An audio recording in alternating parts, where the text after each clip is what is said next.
നമസ്കാരം. ഏവർക്കും pre market റിപ്പോർട്ട്സുകളിലേക്ക് സ്വാഗതം. ഇന്ന് നവംബർ 11, 2025 ചൊവ്വ. ഇന്നലെ ന്യൂഡൽഹിയിലെ ചെങ്കോട്ടയിലുണ്ടായ കാർ സ്ഫോടനത്തെ തുടർന്ന് 8 പേർ കൊല്ലപ്പെടുകയും 24 പേർക്ക് പരിക്കേൽക്കുകയും ചെയ്യുകയുണ്ടായി. സ്ഫോടനത്തിൽ മരണമടഞ്ഞവർക്ക് നിത്യശാന്തി നേരുന്നു. അതുകൂടാതെ പരിക്കേറ്റവർ എത്രയും പെട്ടെന്ന് സുഖം പ്രാപിച്ച് വരട്ടെയെന്ന് ആശംസിക്കുകയും ചെയ്യുന്നു. US ഗവൺമെന്റിന്റെ അടച്ചുപൂട്ടൽ നീക്കുവാനുള്ള തീരുമാനത്തെക്കുറിച്ചുള്ള ആഗോള ശുഭാപ്തി വിശ്വാസവും ക്വാർട്ടർ 2 റിസൾട്ടുകളെ അടിസ്ഥാനമാക്കിയുള്ള ശക്തമായ നിക്ഷേപകരുടെ വികാരവും ഉണർന്നതിനെ തുടർന്ന് ഇന്നലെ ഇന്ത്യൻ മാർക്കറ്റിന് നേട്ടത്തോടുകൂടി തന്നെ വ്യാപാരം അവസാനിപ്പിക്കുവാൻ സാധിച്ചെങ്കിലും വിദേശ ധനകാര്യ സ്ഥാപനങ്ങൾ 4114.85 കോടി രൂപയ്ക്ക് സെല്ലിംഗ് ആണ് നടത്തുകയുണ്ടായത്. അതേസമയം ആഭ്യന്തര ധനകാര്യ സ്ഥാപനങ്ങൾ 5805.26 കോടി രൂപയ്ക്ക് ബൈയിങ്ങും തുടരുകയുണ്ടായി. ഇന്നത്തെ നമ്മുടെ മാർക്കറ്റിലേക്ക് സ്പെസിഫിക് ആയിട്ട് വന്നു കഴിയുമ്പോൾ അനലിസ്റ്റുകളുടെയും എക്സ്പേർട്ടുകളുടെയൊക്കെ അഭിപ്രായ പ്രകാരം 25,500 എന്ന സൈക്കോളജിക്കൽ ലെവലിന് മുകളിലായിട്ട് ഇന്ന് നിഫ്റ്റിക്ക് നിലനിൽക്കുവാൻ സാധിക്കുകയാണെങ്കിൽ 25,700, 25,800 എന്നീ റേഞ്ചുകളിലേക്കുള്ള നിഫ്റ്റിയുടെ പ്രയാണം തള്ളിക്കളയാനും ആവുകയില്ല. ഇനി അതേസമയം ഇന്ന് നിഫ്റ്റിയെ സംബന്ധിച്ചിടത്തോളം 25,500 എന്ന ലെവൽ ഇമ്മീഡിയറ്റ് സപ്പോർട്ടും മാത്രമല്ല സൈക്കോളജിക്കൽ സപ്പോർട്ട് കൂടിയാണ്. ഈ ലെവൽ നിഫ്റ്റി ബ്രേക്ക് ചെയ്യുകയാണെങ്കിൽ അടുത്തതായിട്ട് നിഫ്റ്റിയെ സംബന്ധിച്ചിടത്തോളം 25,300 എന്ന ലെവൽ ഡൗൺ സൈഡിലേക്ക് ക്രൂഷ്യലാണ്. ഈ ലെവൽ നിഫ്റ്റി ബ്രേക്ക് ചെയ്യുകയാണെങ്കിൽ സെല്ലിംഗ് പ്രഷറും അനുഭവപ്പെട്ടേക്കാം. പ്രത്യേകം ശ്രദ്ധിക്കുക, ഇതൊക്കെ അനലിസ്റ്റുകളുടെയും എക്സ്പേർട്ടുകളുടെയൊക്കെ അഭിപ്രായങ്ങൾ മാത്രമാണ്. ട്രേഡ് റെക്കമെൻഡേഷൻ അല്ല, എഡ്യൂക്കേഷൻ പർപ്പസിന് വേണ്ടി മാത്രമാണ് ഈ ലെവലുകൾ വിശദീകരിക്കുകയും ഉണ്ടായത്. ലീഡിംഗ് ആയ ADR സ്റ്റോക്സിൽ ആക്സിസ് ബാങ്ക് ADR ഒഴികെ ബാക്കി എല്ലാ ADR സ്റ്റോക്സുകൾക്കും നേട്ടത്തോടുകൂടി തന്നെ വ്യാപാരം അവസാനിപ്പിക്കുവാൻ സാധിച്ചു. ഇൻഫോസിസ് ADRന് 1.5% നേട്ടം കൈവരിച്ചുകൊണ്ട് ടോപ്പ് പെർഫോമറായി മാറുവാൻ സാധിച്ചപ്പോൾ ആക്സിസ് ബാങ്ക് ADRന് 1.32% നഷ്ടവും നേരിടേണ്ടതായിട്ട് വരികയുണ്ടായി. Bajaj Finserv, Tata power company, Biocon, Bosch തുടങ്ങി ഒത്തിരിയേറെ പ്രധാനപ്പെട്ട കമ്പനികൾ അവയുടെ ക്വാർട്ടർ 2 ഏർണിംഗ്സിന്റെ റിലീസുമായിട്ട് ഇന്ന് ലൈനപ്പ് ചെയ്തിട്ടുണ്ട്. ഇന്ന് ക്വാർട്ടർ 2 ഏർണിംഗ്സ് പ്രസിദ്ധീകരിക്കുന്ന എല്ലാ കമ്പനികളുടെയും ലിസ്റ്റ് ടെലഗ്രാം ഗ്രൂപ്പിൽ ഷെയർ ചെയ്യാം. ഇന്ന് പ്രധാനമായും 4 ഗ്ലോബൽ ഇവന്റുകളാണ് നിലനിൽക്കുന്നത്. രാവിലെ 5 മണിയോടുകൂടി ഓസ്ട്രേലിയയിൽ നിന്നും നവംബർ മാസത്തെ Westpac consumer confidence change data release ചെയ്യപ്പെടും. രാവിലെ 6 മണിയോടുകൂടി വീണ്ടും ഓസ്ട്രേലിയയിൽ നിന്ന് ഒക്ടോബർ മാസത്തെ NAB ബിസിനസ് കോൺഫിഡൻസ് ഡാറ്റയും റിലീസ് ചെയ്യപ്പെടുന്നുണ്ട്. ഉച്ചയ്ക്ക് 12:30 UK-യിൽ നിന്നും സെപ്റ്റംബർ മാസത്തെ അൺഎംപ്ലോയ്മെന്റ് റേറ്റ് ഡാറ്റയും റിലീസ് ചെയ്യപ്പെടും. വൈകുന്നേരം നമ്മുടെ മാർക്കറ്റ് അടച്ചതിന് ശേഷം 3:30 ജർമ്മനിയിൽ നിന്നും നവംബർ മാസത്തെ ഇക്കണോമിക് സെന്റിമെന്റ്സ് ഇൻഡെക്സ് ഡാറ്റയും റിലീസ് ചെയ്യപ്പെടുന്നുണ്ട്. ഇനി നമുക്ക് ഗ്ലോബൽ മാർക്കറ്റുകൾ പരിശോധിക്കാം.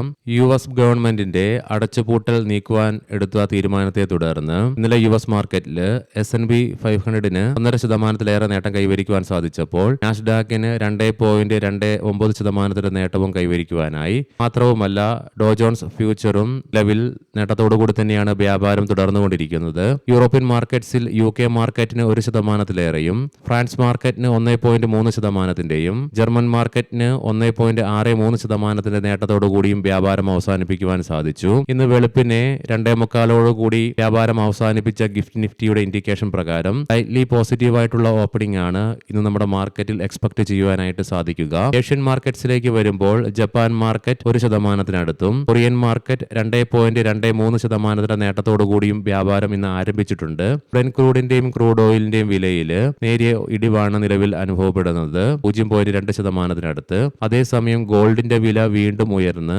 $4,119 എത്തിച്ചേർന്നിട്ടുണ്ട്.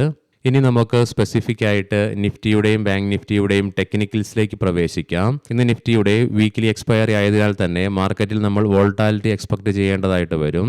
നിഫ്റ്റിയുടെ PCR 0.97 എന്ന നിലയിലും മാക്സ് പെയിൻ 25,600 എന്ന ലെവലിലുമായിട്ട് നിലകൊള്ളുന്നു.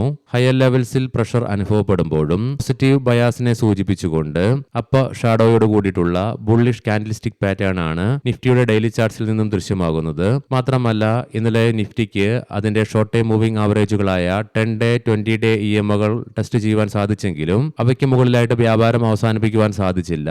എങ്കിലും 50-ഡേ EMAയുടെ മുകളിലായിട്ട് വ്യാപാരം അവസാനിപ്പിക്കുവാനുമായി RSI വീണ്ടും 52 എന്ന ലെവലിലും എത്തിച്ചേർന്നു.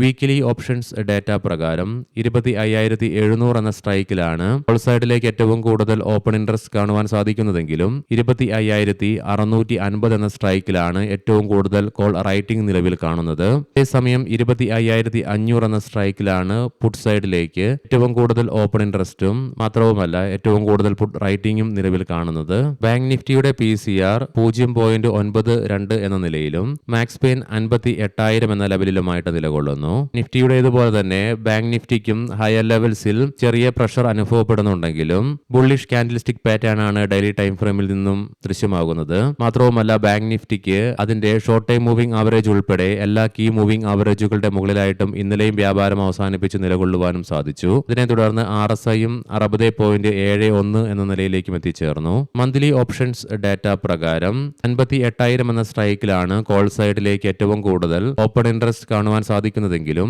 58,600 എന്ന സ്ട്രൈക്കിലാണ് ഏറ്റവും കൂടുതൽ റൈറ്റിംഗ് നിലവിൽ കാണുക. 58,000 എന്ന സ്ട്രൈക്കിൽ തന്നെയാണ് പുട്ട് സൈഡിലേക്കും ഏറ്റവും കൂടുതൽ ഓപ്പൺ ഇൻട്രസ്റ്റ് കാണുവാൻ സാധിക്കുന്നതെങ്കിലും 58,500 എന്ന സ്ട്രൈക്കിലാണ് നിലവിൽ ഏറ്റവും കൂടുതൽ പുട്ട് റൈറ്റിംഗ് കാണുന്നത്. ഇനി നമുക്ക് ഇന്നത്തെ പ്രധാനപ്പെട്ട സ്റ്റോക്കിംഗ് ന്യൂസുകൾ പരിശോധിക്കാം. മുൻകൂട്ടി ഓർമ്മിപ്പിച്ചുകൊള്ളട്ടെ, ഇത് ഒരു ബൈ ഓർ സെൽ റെക്കമെൻഡേഷൻ അല്ല. പറയാൻ പോകുന്ന റിസൾട്ടുകളൊക്കെ quarter two year on year ബേസിസിലാണ്. ബജാജ് ഫൈനാൻസ് പ്രോഫിറ്റിൽ 23% വർധനവ് രേഖപ്പെടുത്തിയപ്പോൾ നെറ്റ് ഇൻട്രസ്റ്റ് ഇൻകത്തില് 22% ഉയർച്ചയും രേഖപ്പെടുത്തുകയുണ്ടായി. വോഡഫോൺ ഐഡിയ കഴിഞ്ഞ വർഷം ഇതേ തവണ 7,175.9 കോടി രൂപ നഷ്ടം റിപ്പോർട്ട് ചെയ്ത കമ്പനി ഇത്തവണ നഷ്ടം കുറച്ചുകൊണ്ട് 5,524.2 കോടി രൂപയിലേക്ക് നഷ്ടം ചുരുക്കുകയുണ്ടായി. അതേസമയം റവന്യൂവില് 2.4% വർധനവും രേഖപ്പെടുത്തി.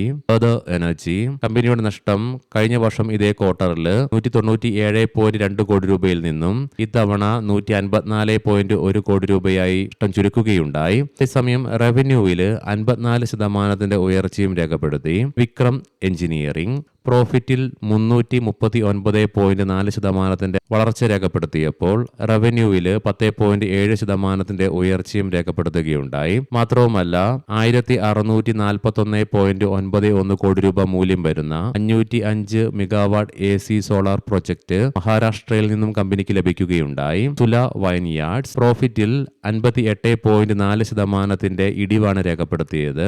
റവന്യൂവിലും 1.1% ഇടിവ് രേഖപ്പെടുത്തുകയുണ്ടായി.